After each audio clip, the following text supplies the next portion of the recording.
യോശുവ അദ്ധ്യായം 16. യോസേപ്പിന്റെ മക്കൾക്ക് കിട്ടിയ അവകാശം യെരിഹോവിന്റെ സമീപത്ത് യോർദാൻ തുടങ്ങി കിഴക്ക് യെരിഹോ വെള്ളത്തിങ്കൽ മരുഭൂമിയിൽ തന്നെ തുടങ്ങി യെരിഹോവിൽ നിന്ന് മലനാട് വഴിയായി ബഥേലിലേക്ക് കയറി. ബഥേലിൽ നിന്ന് ലൂസിന് ചെന്ന് ആർക്യരുടെ അതിരായ അതാരോത്തിന് കടന്നു. പടിഞ്ഞാറോട്ട് യഫ്ലേത്തരുടെ അതിരിലേക്ക് താഴത്തെ ബേത് ഹോറോന്റെ അതിർ വരെ ഗേസർ വരെ തന്നെ ഇറങ്ങിച്ചെന്നു സമുദ്രത്തിങ്കൽ അവസാനിക്കുന്നു. അങ്ങനെ യോസേപ്പിന്റെ പുത്രന്മാരായ മനശ്ശേക്കും എഫ്രൈമിനും അവകാശം ലഭിച്ചു. എഫ്രൈമിന്റെ മക്കൾക്ക് കുടുംബം കുടുംബമായി കിട്ടിയ ദേശം ഏതെന്നാൽ കിഴക്ക് അവരുടെ അവകാശത്തിന്റെ അതിർ മേലത്തെ ബേത് ഹോറോൺ വരെ അതേറൊത്ത് അദ്ദാറായിരുന്നു. ആ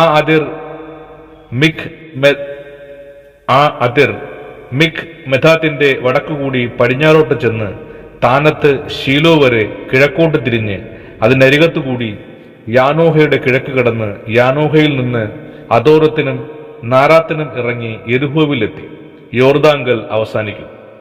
തപ്പുഹയിൽ നിന്ന് ആ അതിർ പടിഞ്ഞാറോട്ട് കാനാത്തോട് വരെ ചെന്ന് സമുദ്രത്തിങ്കൽ അവസാനിക്കും.